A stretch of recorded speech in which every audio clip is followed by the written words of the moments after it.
a relação com o Argos, assim, toca graças a ele, mas o jeito que ele te dava as lições, o cara tinha que ser bem inteligente para entender também, né? Porque ele falava, né? Não media palavras. Mesmo com o filho, ele era direto. Eu botei lá na internet ontem que não era muito fácil ser filho do Argos. As minhas irmãs, a Zaida e a Bia, vão concordar comigo em gênero, número e grau. Mesmo como não era fácil ser até esposa do Argos. Mas o meu grau de relacionamento era como filho. O pai era uma mistura muito heterogênea, assim. O pai eram coisas paralelas que passavam na cabeça dele. Que hoje, o mais velho, agora eu consigo entender. Muitas vezes fiquei muito revoltado, muito chateado por muitas coisas que ele fez. Pra mim. Né? Porque vocês não pensam não que por ele ser o Argos e eu ser o filho dele, era tudo as mil maravilhas. Nunca foi. Não foi assim. Nós nos dávamos muito bem. Mas tínhamos as nossas diferenças, principalmente culturais, por causa da idade, né? Isso era uma coisa normal. Mas mesmo assim, ele trazia com ele ensinamentos que ele passou para mim, que depois eu vi que não era verdade. Que não era aquilo ali, era a vivência dele, não poderia ser a minha vivência. E aí eu tive que desconstruir umas ideias e construir outras. Esse processo foi difícil para mim. Né? Porque tu olha para a pessoa, tu monta a pessoa como se fosse um ídolo para ti. E aí eu vi que ele também tinha falhas. E na época eu me desesperei com isso. Me desesperei, achei, não, não pode ser, não. Tinha falhas sim. Tinha muitas falhas. Mas como quem não tem aqui, né? Quem é que não tem o telhado de vidro aqui, né? E aí agora, mais velho, já se passou 10 anos que ele voltou para casa, que eu digo assim, né? Ele já sabe que eu entendo isso e que as minhas falhas hoje, o meu filho também vai ver. Mas foi um relacionamento entre amor, dificuldade de se entender, personalidade forte que ele tinha, uma personalidade muito forte. Fazia muita coisa que eu não entendia por que ele fazia comigo, algumas coisas. O que, por exemplo, que ele fazia, Zé? Que tu não entendia, assim, que te deixava Ele meio... ia tocar, fazer um workshop, ele não me convidava, né? E eu fazia os workshops para ele. Eu queria que ele tocasse comigo. A minha mãe vai ouvir isso, minhas irmãs vão ouvir, minha esposa vai ouvir isso. E na época eu não entendia. E a minha mãe brigava com ele, tu não vai chamar o Zé. Eu dizia, não vou.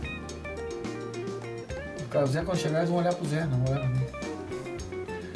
Sabe, uma relação, ele era o cara, bicho, ele não confiava nele, velho, às vezes. Então era uma coisa que nem eu sempre quis montar uma escola de bateria, de A a Z. Vou falar pra todo mundo aqui, ó. De Argos a Zé, pô. Tava mostrando agora há pouco tempo o logotipo, as camisetas, eu queria muito fazer uma escola com ele. E ele... Os caras te veem tocando. Tu e o Kiko eu não quero papo com músico. Só quero que vocês digam que aprenderam comigo. Porra, cara. Não era esse sentimento que eu e o Kiko tinha por ele. Sim. Entende? Não era esse sentimento. O sentimento era de admiração, de... Os palcos que ele subiu, nós não tínhamos subido ainda naquela época. Eu não subi um bocado de palco que ele subiu. O Kiko já viajou o mundo, é um dos maiores bateristas do mundo. Mas eu não. Então era difícil entender ele. Ele tinha muito medo de passar necessidade. Então ele não queria. Então essas coisas... E muitas outras coisas que não vêm ao caso mais. Porque isso já ficou no passado, né? Então, mas essas coisas foram coisas difíceis, né? Certa feita ele foi... A casa que ele tocava fechou em Porto Alegre. Chamava-se... Ali no centro de Porto Alegre. fechou a casa, ele estava desempregado, eu estava cheio de aluno tocando na sala de Aston Jobim, a casa dele fechou. Eu peguei meus alunos e disse assim, pai, tu vai fazer um workshop. Ele disse assim, eu não sei fazer isso, vai fazer um workshop. Os bateras que assistiram isso, que estavam lá, são muito famosos hoje. Aí, assim, pai, tu só vai tocar, bicho. Toca e fala da tua vida e toca, fala da tua vida e toca, toca, toca, toca. Meus alunos enlouqueceram, né, bicho? Enlouqueceram. Eu fiz breakfast, eu fiz um monte de coisa pra ele. Terminou o troço. No outro dia eu fui lá. Ele chegou pra mim assim, bom, meu filho, é o seguinte, hoje eu morro de rir com essas coisas. Na época eu fiquei puta, cara. Porto Alegre é muito pequeno pra nós dois. Vai dar aula de Canoas pra lá. Porto Alegre é minha agora e eu passo os teus alunos pra mim. Porque tu tem a base aérea, eu não tenho nada. E a partir de agora os teus alunos são meus. E eu fiquei parando e pensei assim, mas tu não sabe ler, tu não sabe escrever música, tu não sabe que é rudimento, pai. Mas isso aí aos poucos eu vou pegando contigo. Mas tu vai dar aula de Canoas pra lá. A minha mãe vai se lembrar disso, as minhas irmãs, a minha esposa também. Me toquei embora, né? Fui dar aula na Ubra, lá em Canoas. Caminhava que nem um louco na chuva, com os pratos, tudo pra dar aula na Ubra, um prédio. Filho obediente, Zé. Filho obediente, respeitava ele, por causa que eu já tinha um serviço que era a base, né? Sim. Eu não queria que ele passasse necessidade. Claro. Mas na época foi bem difícil pra mim. Mas imagina. E o pai, Zé? O que tem assim do pai Argos? A gente herda bastante coisa. Como diz William Shakespeare, a gente tem mais dos nossos pais do que a gente gostaria de ter. Mas Isso é uma verdade. Né? Isso é uma verdade. É uma verdade, mas a minha relação com o Matheus é completamente diferente. Quando ele resolveu dar um tempo na música, parar de tocar, eu sofri muito. Porque eu era o cara que comprava as baterias, comprava todos os pratos, comprava as baquetas, fazia tudo, sabe? Carregava tudo com ele. Era ao contrário, né? Pra quem não sabe, o Matheus, filho do Zé, é da Lida também, né? Agora ele parou, né? Mas cada vez que ele senta nessa bateria que tá aqui na frente aqui, ele destrói a bateria igual, né? Uma velocidade violenta, ele tocava death metal, mas se desgostou, né, bicho? E eu entendi isso, né? Entendi isso.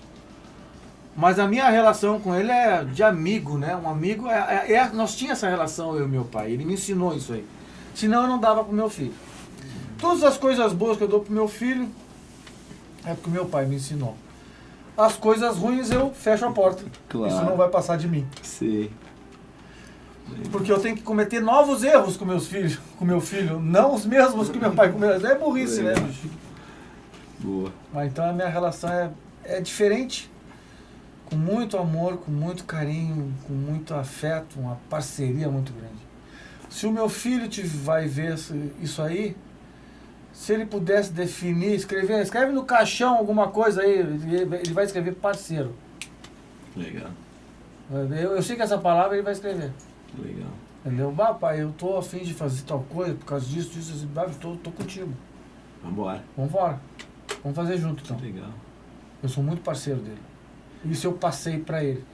E tu pode falar mais coisas que tu passou pra ele? Não sei se antes a gente tava conversando ali, tu passou algumas coisas pra ele, não sei se a gente pode... O quê? Por do exemplo? material pra ele organizar, o material de estudos.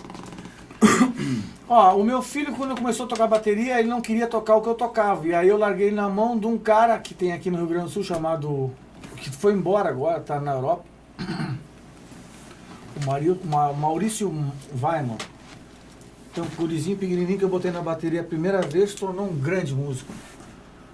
O Maurício, eu entreguei o meu filho na mão do Maurício. Ensina ele a tocar isso aí que eu não sei. Eu não entendo de heavy metal, não entendo de metal extremo. Estágio 1, 2 e 3, eu não entendo de blast beat, eu não toco essas coisas. A gente tem que saber o que a gente entende e o que a gente não entende. Eu não entendo disso. Eu admiro e passei a gostar disso pelo fato de o quanto é difícil isso. A dedicação de um baterista nesse movimento do metal. Mas eu não ensinei nada pro meu filho, quem ensinou foi o Maurício, né? Mas o Matheus, ele é muito organizado, né? Ele é muito metódico para tudo, tá? É tudo certinho, tudo. É um cara que ele vive comigo, gosta de me ver tocar, tudo, mas ele gosta mesmo do metal extremo, ele é apaixonado. E ele me mostra cada baterista que eu digo, olha, daqui 4 encarnações eu vou chegar perto disso aí. Porque ele era um cara que estudava muito, até vomitar, assim. Ele estudava bateria até sair daquela sala de dentro ali com pressão baixa, né? E metrônomo 200 e pouco lá, e os pedal cortando unha, e eu pensei, mas que porra é essa, bicho? Como é que esse cara consegue fazer isso, né? E não faz força pra tocar, e dá uma porrada na caixa que quase cai tudo. E a cara dele fica uma cara de Mormon, assim, sabe? Tem cara que faz... E ele não, ele toca a bateria, e olhando pro nada, assim, e é ambidestro, e uma facilidade. É que cada geração vem mais perfeitinha, né? Algumas coisas, vem um pinguinho a mais, né? Sim. E ele é assim, eu sou um grande fã dele na bateria. Que legal. Um grande fã. Acessar lá o Matheus tocando, o batera vai aparecer os últimos shows dele, até tocando comigo no Santander aqui.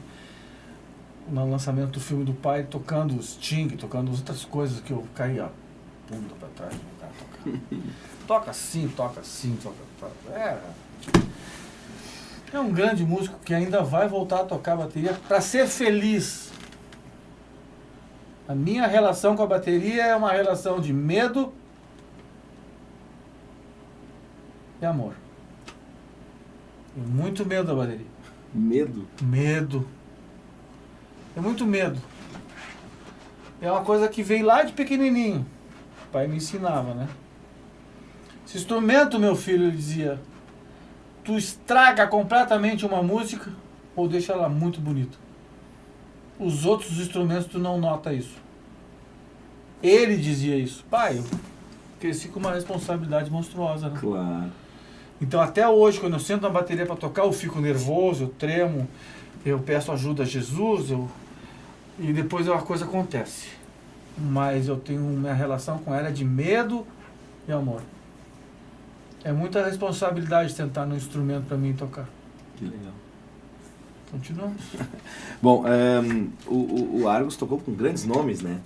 E com a Elis, o Tom Jobim, um monte de galera. E como é que era, assim, nessa época que ele tocava, como é que tu enxergava isso? Já tinha noção do que ele estava fazendo? Do caminho que ele estava trilhando? Já tinha essa... Ou não tinha caído a ficha ainda? Como é que era? Olha, o pai tocou com essa gente toda, inclusive foi acompanhando shows, assim. Ele não era o baterista deles, ele era acompanhando o show. Eles vinham pra cá, muita gente vinha pra cá e ele acompanhava os shows com um trio, com um quarteto. Ele não era o baterista do Tom Jobim, da Elis. Porque a Elis tocou com tanto baterista que a gente nem sabe quem era o baterista mais dela, né? Como a Elis era daqui, tem uma foto dele que ele tá tocando com ela. Mas o que eu não tinha noção era da dificuldade que era tocar aquilo ali. Porque ele fazia eu ouvir, enquanto eu brincava, eu ouvia Art Blakey, eu ouvia Milton Banana, eu ouvia Zimbo Trio, 3 do Rio, ouvia essas coisas, e quando eu via ele tocar, eu tinha a relação de comparação de sonoridade. Então eu ficava pensando, cara, tá igual, ele toca igual os caras, velho. Como é que ele consegue tocar igual os caras? Então eu ia pra ver ele tocar e ficava comparando ele. Vamos ver se ele vai tocar igual o Milton Banana, tal música. Porra, a mão direita dele era um motor de popa de barco, que era... E tocava assim, ó, olhando pra mim assim, ó. E eu ficava pensando, pá, mas como é que eu vou chegar nisso aí, né, cara? E aí acontecia exatamente o que eu narro no filme. Quando ele saía pra tocar, eu sentava na bateria. E tentava fazer aquilo e botava o disco. Pra fazer, já era um play-along na época, né? Um play-along ruim, né? Mas eu queria ser ele. Eu queria ter os topa-tudo. o boné, o lenço que assim que se usava, um safari, os mais antigos vão saber o que é safari. O Lauro Les deve ter tocado muito safari. Então, o Bala também já tocou com bastante safari no Nordeste lá. Então, eu queria estar com o safari dele, um conjunto de terno e uma camisa, um lenço. Eu queria aquilo ali, bicho. Eu achava que tava a história toda tava aquilo ali. Tava ali. E não tava, né, bicho? Tava no cérebro. Então era difícil para mim. Mas era difícil e ao mesmo tempo estava construído dentro de mim e eu não sabia. Eu só tinha que formar a memória muscular.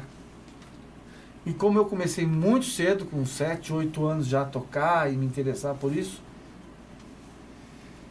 a mãe fala que eu já tocava muito cedo já com o pai, eu ia tocar novinho ainda, criança. Isso deveria ser maravilhoso de ver, né? Uma criança de 8, 9 anos sentar, pegar as vassourinhas e tocar com bossa nova, né? De vassourinha. Hoje deveria ser maravilhoso ver isso. Eu não vejo isso aí hoje, né? Mas eu já tocava. O pai saía para tomar o drink e eu ficava tocando vassourinha. Uma meia por aqui assim, calça curta, né? Uma camisetinha, com uma gravatinha assim. Eu ficava tocando bossa nova lá. Mas imitando ele e os discos. Né? Porque eu sabia o repertório. Sim. Né? Cabeça fresca, não tinha nada dentro, né? Então eu sabia as bossa novas, sabia os standards de jazz. Eu fui criando ouvindo isso aí. Ele não deixava ouvir rock. Não deixava? Não. Nem pensar. Rock não passava dentro da minha casa, mas nem pensar. É mesmo? Não, era purista total, assim. Ele viu os Beatles tocando, ele é um baterista americano lá, que era um batera que tocava com Jim Martin. E eles viram o show deles e o batera disse assim, vamos embora que aqui não vão ver nada. Eles saíram assim. Os Beatles estavam tocando lá, bichos. Eles foram embora, atravessaram a rua, foram pro outro lado. Ele contava muito essa história. Então, ele achava que, não, a música não era aquilo ali. A música era muito mais difícil que isso aí, né? Deixa eu pegar aqui uma relíquia. Essa é uma relíquia. Quero que tu conte pra gente. Esse aqui é um disco que foi gravado. Só fazer. Quando a gente chegou e disse que a sala é um. Como é que é? É um túnel do tempo, enfim. Uma das relíquias tem esse disco que o Zé vai falar um pouco agora. Esse aqui é um disco gravado nos Estados Unidos. Foi gravado em Miami, se eu não me engano. Pelo menos é o que está escrito aqui atrás. Que foi feito também no Rio de Janeiro. Foi feito no Rio de Janeiro. Foi gravado no Rio de Janeiro e lançado em Miami para o filme Um Homem e uma Mulher, né? Então aqui tem a Primo Quinteto, vários músicos importantes da época que tocaram aqui também. Renato, Axel Rude, João Peixoto Primo, falecido, o pai, o Castanheira, o Heitor, direção musical de John Spencer, não sei quem é esse cara, nunca pesquisei, mas é um cara americano. A sonorização, um outro americano. Então, foi o filme, a música do filme O Homem e uma Mulher. E é ele tocando bateria, bicho, pro filme. E tu vê, naquela época já tocavam Thunderly, já tocavam Free Again, Over the Rainbow, já tocavam um monte de coisa nesse disco. Isso aqui é uma relíquia que eu consegui reaver de volta. Estava com Adão, um irmão meu, querido, baixista, de Curitiba, que ele me presenteou de volta com um disco. E eu guardo isso aqui com muito carinho. Um disco maravilhoso. Atrás tem um comentário Zimbo Trio, Rubens Barsotti, Luiz Chaves e mais uma outra assinatura que eu não sei de quem é. E aqui, pelo grande participação como um baterista monstruoso, Portinho. Uma outra autógrafo dele aqui também, do Portinho. Então, isso aqui é uma grande honra, né? Pra mim, o meu pai fez parte disso aqui. Pô, é um disco antigo, né, bicho? Cara, eu nem mexo nisso aqui, que eu tenho medo que desmanche, né, cara? Eu só tenho esse, né? E a gente mexendo aqui, né, mas eu tirei pra mostrar, porque a história tem que ser mostrada, né? A história tem que ser falada, né? Falar em história, a gente recebeu o Zé lá e ele levou o filme, muito legal, e me chamou a atenção, muitas partes do filme. Mas o fato do Argos já mais no fim ali da vida, e tocando com vitalidade, com muita energia, E quando a gente vê o Zé tocando, também percebe essa vitalidade, essa energia. Dá pra dizer que é uma característica da família Montenegro, essa vitalidade, essa vontade de o que eu tocar? costumo dizer pra todo mundo, Gus, é assim, ó. Essa história que tá no sangue, né? Não tá no sangue. Ninguém fez exame de sangue em mim aqui, saiu a mesma coisa, as acolcheiras do Argos ali, ó, correndo. Não tem nada disso aí, não existe nada disso aí. O que existe é afinidades espirituais. Afinidade espiritual. Por que que vocês três estão aqui hoje? Não é só para falar comigo e me contar a minha história. Nós temos afinidade espiritual, nós três. Nós todos aqui temos afinidades espirituais. Nós somos amigos. Isso é a afinidade espiritual principal. Então eu acho que a afinidade é a coisa mais importante que existe. Não é consanguíneo isso. Eu não toco bateria porque eu sou filho do Argos. Né? Eu sou o filho do Argos e toco bateria. Mas isso não é uma coincidência. Mas não está no sangue. Né? Isso é problema karmático, né? Também pode ser, né? O meu avô tocava muito bem flauta. Meu pai, bateria. Eu, bateria. Meu filho, bateria. Alguém roubou uma praga, né? Ou a gente deve um bocado para essa gente toda que nos ouve, para a gente fazer a obrigação de fazer uma boa música, né? Sim. Então eu acho que eu acho que tocar igual a ele eu nunca vou tocar. Nunca vou tocar. Nem tem como, né? Porque cada ser é um ser. A gente toca aquilo que a gente é. Se tem um cara que tá tomando uma cerveja, o cara olhou pra ti, tu levantou e deu uma garrafada na cabeça dele, tu vai tocar bateria assim, viu, bicho?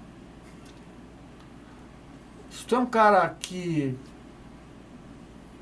gosta de ter amizade, gosta de conversar, tu vai tocar bateria sim. Eu acredito nisso. Isso é a minha verdade, não pode ser a verdade de todos. A gente toca aquilo que a gente é. Né? Eu sou um cara muito impulsivo. E sou um cara muito de improvisar coisas, assim, sabe? Isso se projeta na bateria. É um batera que uma vez disse pra mim, assim, muito famoso. Eu não vou citar o nome dele porque eu não tenho a permissão dele para citar. Mas é um baterista muito famoso aqui no Brasil. Até é uma bobagem isso, a gente deveria citar o nome um do outro. Mas foi o Dudu Portes, eu vou falar. Dudu, se ficar bravo, desculpa. Mas lá em São Paulo, uma vez tu disse pra mim, o Zé toca bateria como um cara que se atira de um avião sem paraquedas. E cai em pé. E ele disse na época... Aliás, foi a única pessoa que me falou uma coisa assim lá em São Paulo, cara. Ninguém toca bateria mais assim.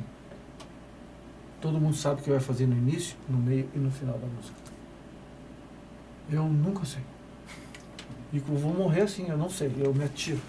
A música começou, de repente eu começo com outra história, parece que aquilo ali foi programado, aquele ali deve ter estudado assim, nunca, fazia anos que eu não tocava na trilha. Então eu sou assim. Que legal. Assim como eu sou para varrer o pátio, assim, varro o meu pátio, de repente eu vejo um negócio, isso aqui pode ficar aqui, pode ficar lá. Então a gente toca aquilo que a gente é. E aí não tem o quem toca mais e quem toca menos. Aí se desmancha isso. Tem, é lógico, quem tem mais experiência, quem já nasceu primeiro. Isso é uma lei da natureza. Mas quem toca mais, não existe. Cada um está num trilho, andando no seu trilho. Ele compete com ele mesmo, com a consciência dele. Eu não toco mais que o fulano toca mais que fulano, ciclano. A gente compete na música com a nossa própria consciência. Não tem coisa que mais doa no músico é ele chegar em casa e saber que não tocou bem. Ele não precisa de ninguém dizer nada para ele. Ele é o próprio jurado. Ele é o artífice da sua própria condenação, o músico. Esse é o sofrimento que eu canso às vezes. Porque eu não faço assim, porque eu sei que tem 3 dedos apontados para mim. Então eu já boto o quarto e fico assim. E eu tô cansado disso, porque eu sou um cara muito rigoroso comigo. Detesto me ver tocar, detesto me ouvir tocar, Porque eu fico com uma agonia muito grande, eu podia ter feito isso, podia ter feito aquilo, podia ter feito... Porque o que eu tô sentindo naquele momento é diferente do que eu tô sentindo quando eu tava tocando. Então esses sentimentos mutantes que eu tenho, de nunca tocar igual, acontece quando eu tô me vendo. E aí eu não gosto. E eu sofro. Que agonia. É uma agonia muito grande. O pai não, o pai já gostava de se ver tocar. Olha ali, olha a mão esquerda, olha a mão direita. E eu ficava, é mesmo, hein, pai, é mesmo, né? Mas eu já não gosto muito. Eu já não Mas gosto vai assistir a entrevista. A entrevista, a voz não é muito boa. Diz que a minha voz é muito parecida com a dele, né? Ó. É, mas só pelo menos a voz, né, bicho? Sim. Bom, Zé, hoje, vamos atualizar aqui a vida. Como é que é a vida, o dia a dia do Zé Montenegro hoje? Bem tranquilo? Como é que... Não é bem tranquilo, não. Eu sofro muito por não tocar mais. Eu gostaria de tocar 24 horas por dia. Eu tô confessando uma coisa que eu não gosto de falar. Porque eu não gosto de falar pra mim mesmo. Uhum. Então eu gostaria de tocar mais. Só que não tem onde tocar. Não tem. Não tem onde tocar o que tu gosta? Não tem onde tocar, na verdade. Isso é uma reclamação de todos os músicos no Brasil, inclusive. Uhum. Sabe? Quem tá, quem não tá, não vai entrar em quem tá, porque quem tá não vai deixar vaga para quem não tá, porque precisa comer. Isso é uma coisa lógica. A gente tem que entender, faz parte da nós como seres humanos. Mas fora isso, eu continuo estudando bateria, praticando. Não, praticando não, meu pai ia me xingar. Praticar é esporte, viu? Estudando bateria. Continuo tocando aqui, tocando ali, fazendo uns workshops aqui. Isso aí não me movimenta o meu ego. O que movimenta o meu ego tocando bateria é eu tocando com músicos, com seres humanos. Isso movimenta o meu ego. O workshop não é uma coisa que eu já passei dessa fase. Muitos estão entrando nessa fase do patrocínio. Estão entrando na fase. Isso aí faz parte da carreira musical de todo mundo. Mas... Bom, isso dá pra editar, né? Água. Aqui é água? É água. Água. Desculpa. Acho que não dá pra editar, tem que deixar isso aí. Tem que deixar, né? Como é que tá tudo aí? Já passou 1 hora, não passou? Nossa. 1h11. Olha aí, Não, tá cara. tudo certo, segue o baile. Pô, mas vai fazer 2, né? É isso? Ou uma diretona. Uma diretora. E depois... Mas ninguém vai ficar parado 1 hora. Não. Não sei. Aí a gente faz 2 dessa. Duas. Isso. Entendi. Isso que tu não fuma, desculpa. né? Não fumo. Mas Ó, eu tenho você rinite tem que alérgica. xingar o Diego, que ele já foi, ele só foi fumar. A minha rinite é alérgica, eu... Ah, tá brincando. Tu tem renite, bicho?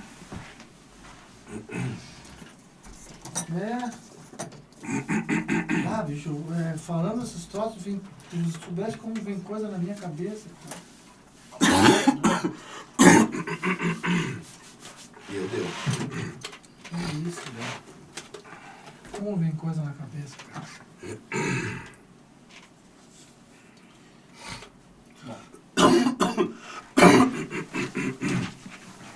Tá, bota lá o disco lá. Ah, não, mas aí não vai aparecer que o disco não tava aqui. Não tem problema. Não faz mal? Não.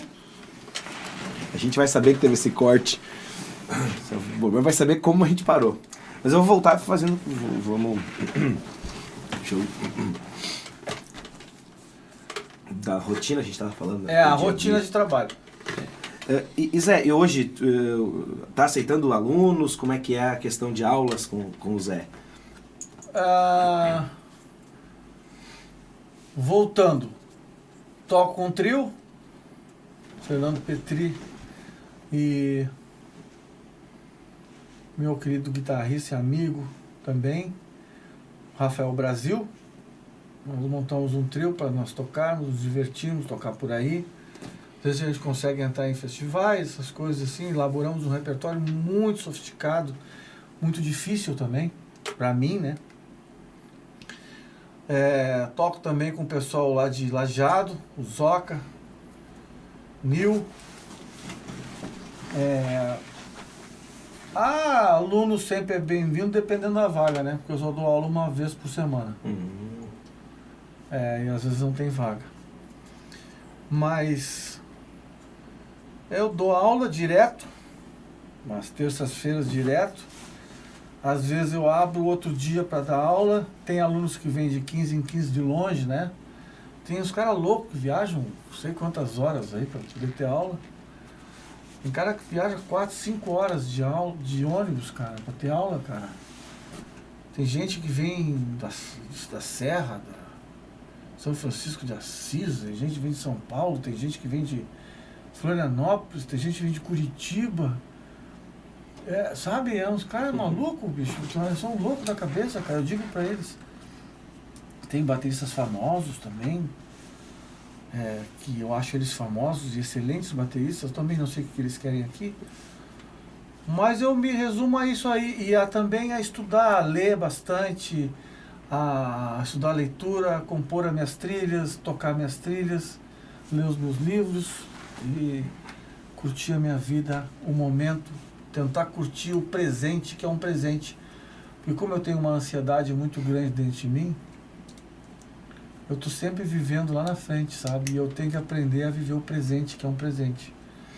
Mas isso é uma coisa que desenvolveu em mim e é difícil, muito difícil. Mas a minha rotina é bem agitada, assim. Agora essa semana eu já viajo de novo para tocar. Mas não é fácil.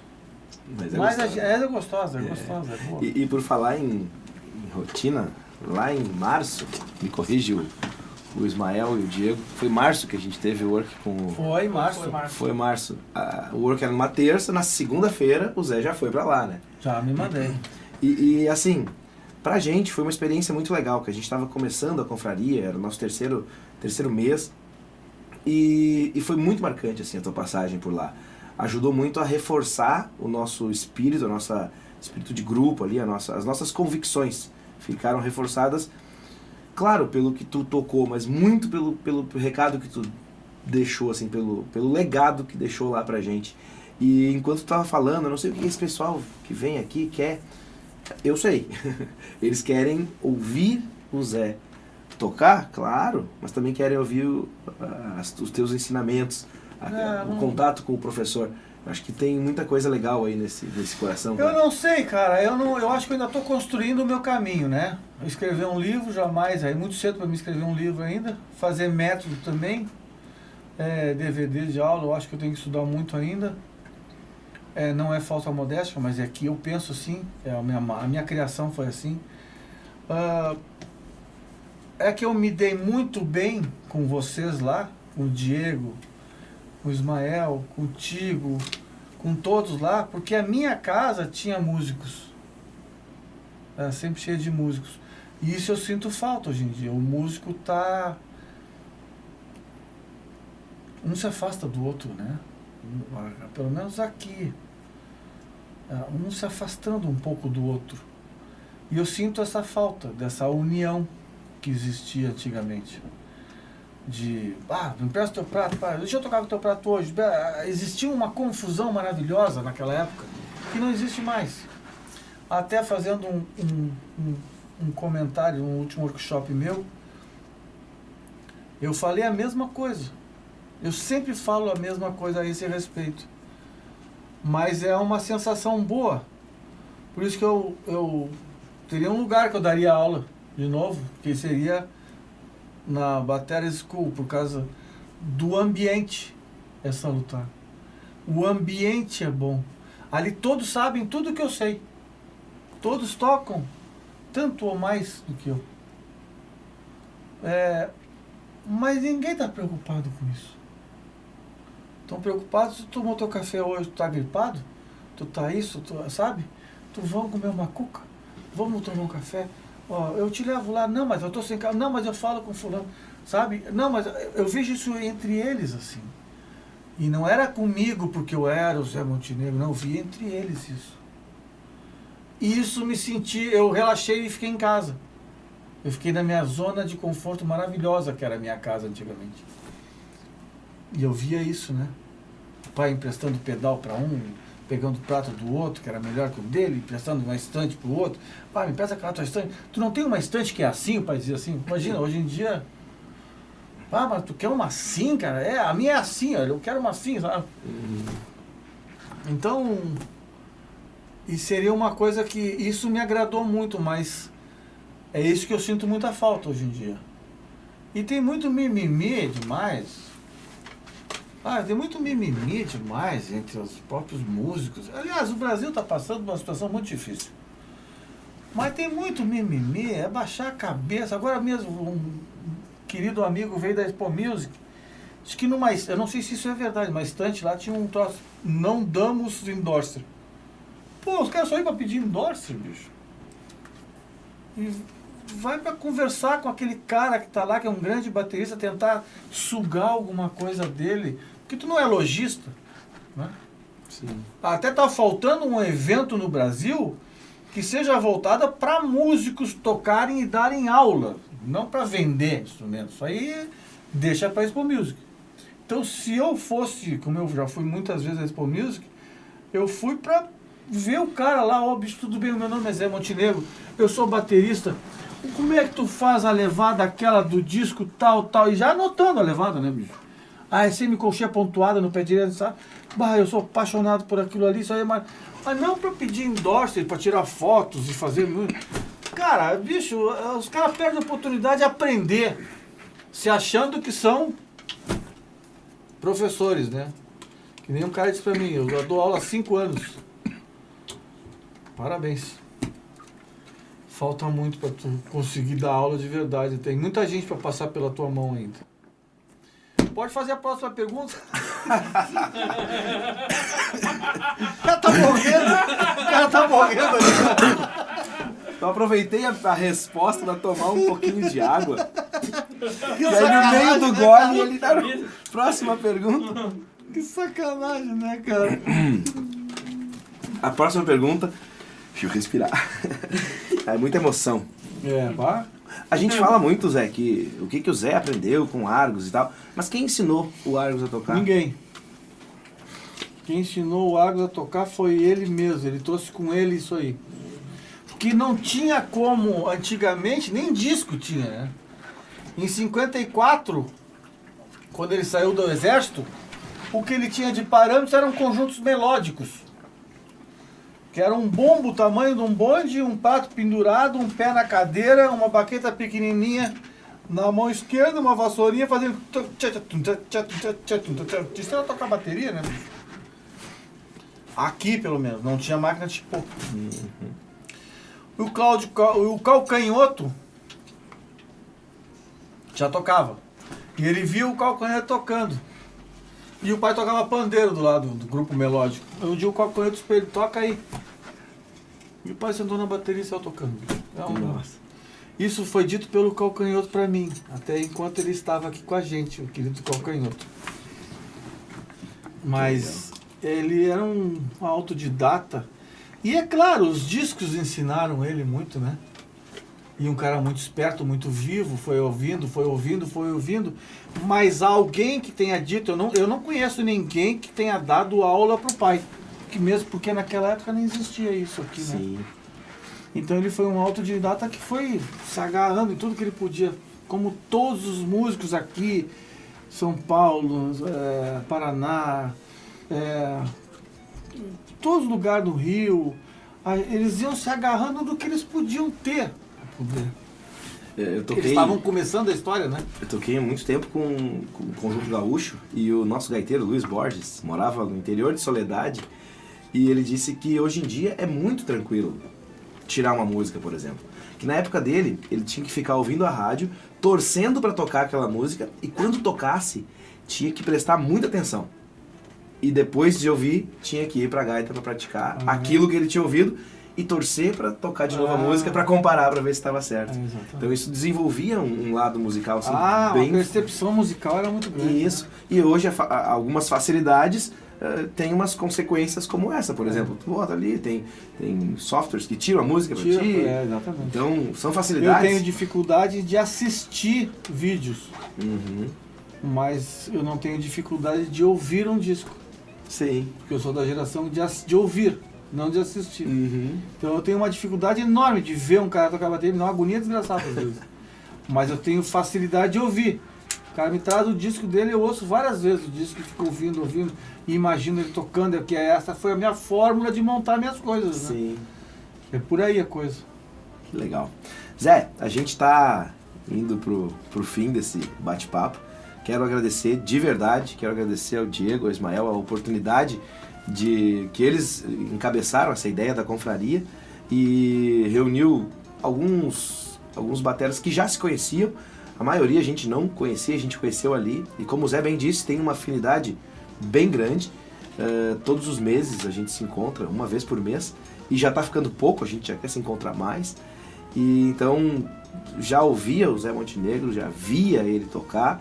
E hoje poder ter estado aqui foi realmente uma satisfação muito grande. Quero agradecer por tudo que tu já me ensinou na vida, sem saber que estava ensinando, e pelos ensinamentos, pelas falas, pelo play do workshop e hoje aqui. A tua simplicidade é notória, assim, é muito legal. Muito obrigado, Zé. Não precisa agradecer nada, eu que sou um afortunado pelos amigos que eu tenho. O Diego e o... Chamar o Diego e o Ismael pra gente encerrar essa... Eu acho que encerrar aqui, né? Vamos ver se... sentar um de cada lado aqui, né? Só apareçam, pelo amor de Deus, Luiz. Senta aqui onde... Senta aqui, ó. Senta Senta aqui. Então é assim que eu gosto, assim, ó.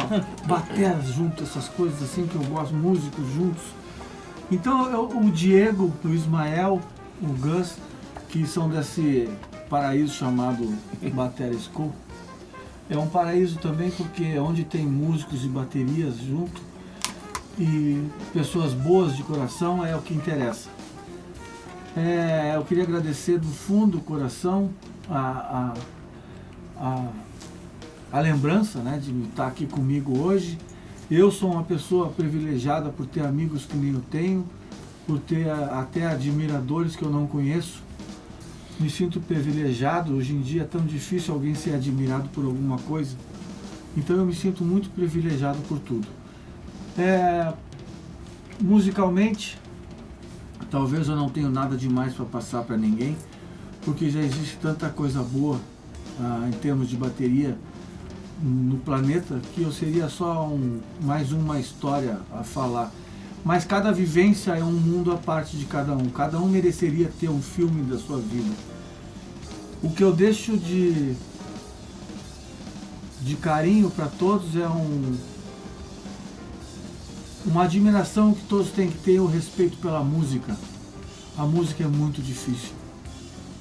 A música é um ser que ela te joga para dentro ou te joga para fora. Quanto mais tu estuda, mais tu vai ver o quanto é difícil ser músico e quanto é mais fácil ser um bom ser humano, tendo humildade, deixando de lado o orgulho, a vaidade, os problemas que passaram no passado. Eu já sofri tanto com a música, muito.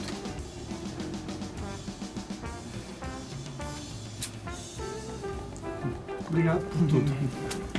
Isso aí, cara. Esse é o Zé Montenegro que nos seduziu, nos cativou com a sua presença lá em Santa Cruz, e ele sabe que ele vai voltar muitas outras vezes.